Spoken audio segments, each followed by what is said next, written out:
కార్యకర్తలో కాదో ఇలా చాలా విషయాలు మాట్లాడారు ఆనంద్ గారు అండ్ వెంకటేశ్వరరావు గారు. ఏమంటారు మీరు? మీ ఒపీనియన్ ఏంటి? అసలు ఈ వర్మ వర్సెస్ నాగబాబు ఏంటి? నమస్కారం. ఏదైనా సరే ఒక అంశాన్ని మనం చూసేటువంటి దృష్టికోణం బట్టి ఉంటుంది.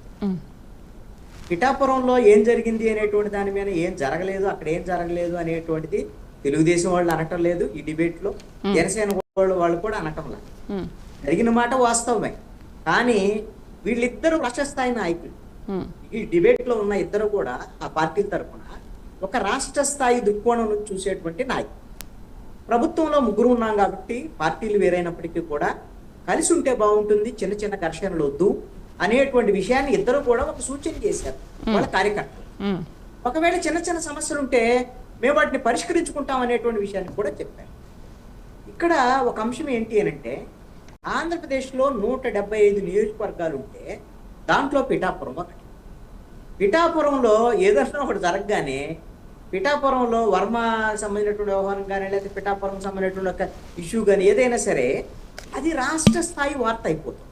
దీనికి కారణం ఏంటి అనంటే, ఆంధ్రప్రదేశ్లో ఒక రాజకీయ పార్టీ తరఫున జనసేన ఒక కూటమి అధికారంలోకి రావడానికి కారణమైనటువంటి ఒక ప్రధానమైనటువంటి రాజకీయ పార్టీకి అధ్యక్షుడైనటువంటి పవన్ కళ్యాణ్ అక్కడి నుంచి పోటీ చేసి డిప్యూటీ సీఎం అయి ఉండటం అనేటువంటిది ఆ నియోజకవర్గానికి ఉన్నటువంటి అత్యధిక ప్రాధాన్యత కలిగినటువంటి అంశం.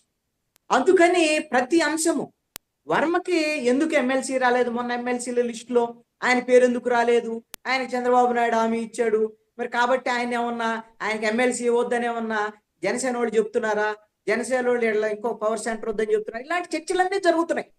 ఎందుకు జరుగుతున్నాయి అని అంటే, పవన్ కళ్యాణ్ అనేటువంటి స్టేట్ వైడ్ గా ఆయనకు ఉండేటువంటి ఒక స్టేచర్ ఉన్నటువంటి నాయకుడు అక్కడ ఉన్నాడు కాబట్టి దీనికి సంబంధించినటువంటి వివాదం అంతా కూడా చర్చనీయాంశం అవుతున్నటువంటి పరిస్థితి ఉంది.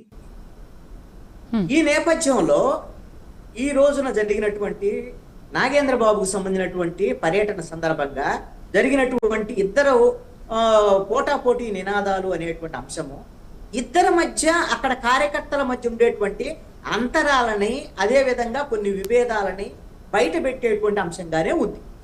అది ఆ విభేదాలు నియోజకవర్గానికే పరిమితం అవుతాయా, లేదు అంటే అధినాయకత్వం చేస్తే అక్కడ కూడా సమస్యపోతాయా, లేదంటే అక్కడ లేగినటువంటి ఈ విధమైనటువంటి అసంతృప్తి వ్యతిరేకత అనేటువంటిది ఏమన్నా మిగతా ప్రాంతాలకు కూడా విస్తరిస్తుందా అనేటువంటిది చెప్పలేము.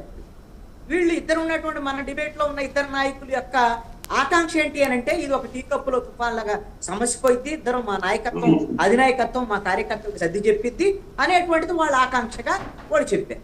అయితే అసలు ఈ విధమైనటువంటి వివాదానికి కేవలం కార్యకర్తల ఆలోచనలు మాత్రమే కారణం కాదు. ఇక్కడ బీజాలు ఈ రోజున నాగేంద్ర బాబు పర్యటన సందర్భంగా బీజాలు పడలేదు. ఈ విషయాన్ని గమనించాలి. మొన్న విజయోత్సవ సభ జరిగింది. పవన్ కళ్యాణ్ మొన్న మాట్లాడారు, అదే విధంగా నాగేంద్ర బాబు మాట్లాడారు. ఇలాగా చాలా విషయాలు మాట్లాడినటువంటి నేపథ్యంలో ఆ రోజున నాగేంద్ర బాబు మాట్లాడినటువంటి మాటలు ఖచ్చితంగా వివాదాస్పదం అయ్యాయి.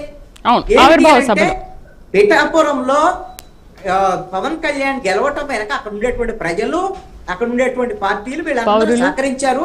ఇంతే తప్ప మేమే ఈయన గెలిపించామని పవన్ కళ్యాణ్ గెలిపించామని ఎవరైనా అనుకుంటే వాళ్ళ కర్మ అని చెప్పాడు. ఎక్కడా కూడా వర్మ పేరు ఎత్తలా. ఈ కర్మ అన్నది అదిగో చూడు వర్మ గురించి అన్నాడు, వర్మ గురించి అన్నాడు అని ఇక అందరూ మాట్లాడుకున్నారు. దాని మీద ఆ సమస్య అక్కడ ఒక బీజం పడి. రెండో అంశం ఏంటి, పవన్ కళ్యాణ్ ఇంకా పెద్ద బాంబు పేల్చాడు. అది కూడా పెద్ద వివాదమైనటువంటి పరిస్థితి ఉంది. ఏమిటి అని అంటే, మేము మొన్న ఎన్నికల్లో జనసేన పార్టీ నిలబట్టమే కాదు 4 దశాబ్దాలు ఉన్నటువంటి తెలుగుదేశం పార్టీని కూడా నిలబెట్టాము అని చెప్పి మాట్లాడు.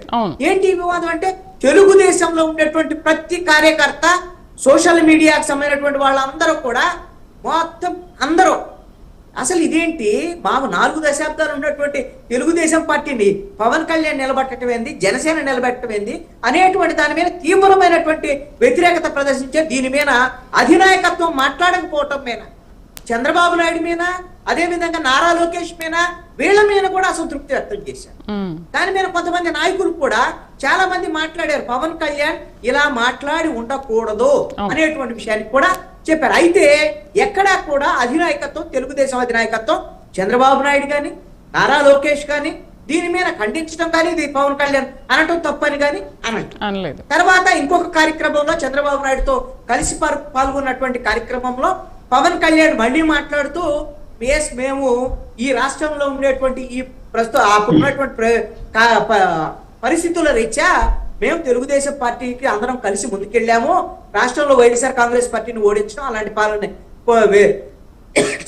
జగన్మోహన్ రెడ్డిని ఓడించడం లక్ష్యంగా మేము పనిచేశాం అనేటువంటి విషయాన్ని చెప్పారు. పలు సందర్భాల్లో కూడా ఇంకొక రానున్నటువంటి 15 ఏళ్ల కాలం చంద్రబాబు నాయుడు ముఖ్యమంత్రిగా ఉంటాడు అనేటువంటి సందర్భాల్లో కూడా పవన్ కళ్యాణ్ మాట్లాడుతూ వచ్చారు.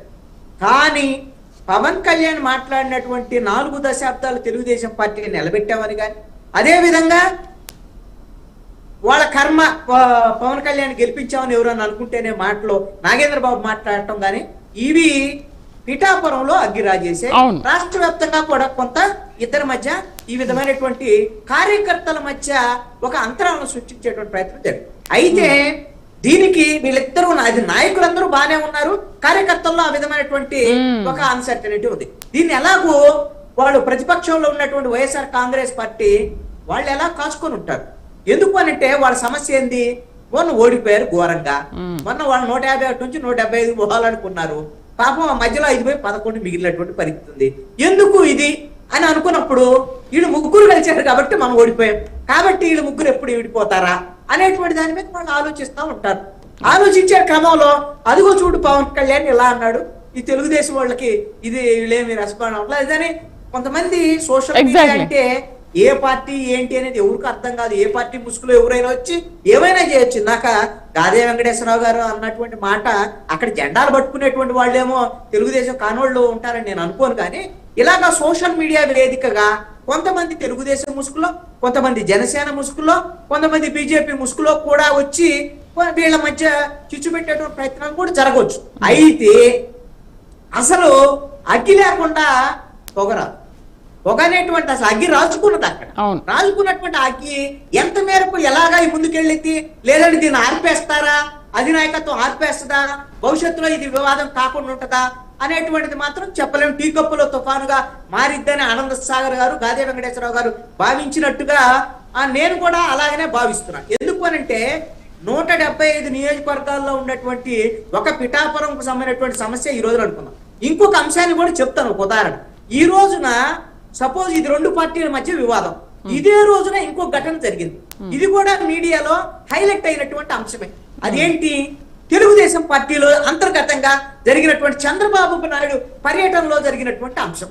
చంద్రబాబు నాయుడు ఎన్టీఆర్ జిల్లాకు సంబంధించినటువంటి ఇక్కడికి వచ్చినప్పుడు పర్యటన నేపథ్యంలో తిరువూరు ఎమ్మెల్యే వచ్చి ఆయనకు నమస్కారం పెట్టినా ఆయన పట్టించుకోలేదు చంద్రబాబు నాయుడు అనేటువంటి అంశం మీద కొలికపూడి శ్రీనివాసు గత ప్రభుత్వంలో ఉండి ఆయన ఎమ్మెల్యేగా ఉండి తెలుగుదేశం ప్రభుత్వానికి వ్యతిరేకంగా వైసీపీకి అనుకూలంగా మాట్లాడుతున్నారని తిరువూరులో ఉండేటువంటి తెలుగుదేశం కార్యకర్తలే ఆయన మీరు తిరుగుబాటు చేస్తూ ఆయన సస్పెండ్ చేయాలని తెలుగుదేశం ఆఫీస్ దాకా వచ్చి గందరగోళం చేస్తున్నటువంటి పరిస్థితులు.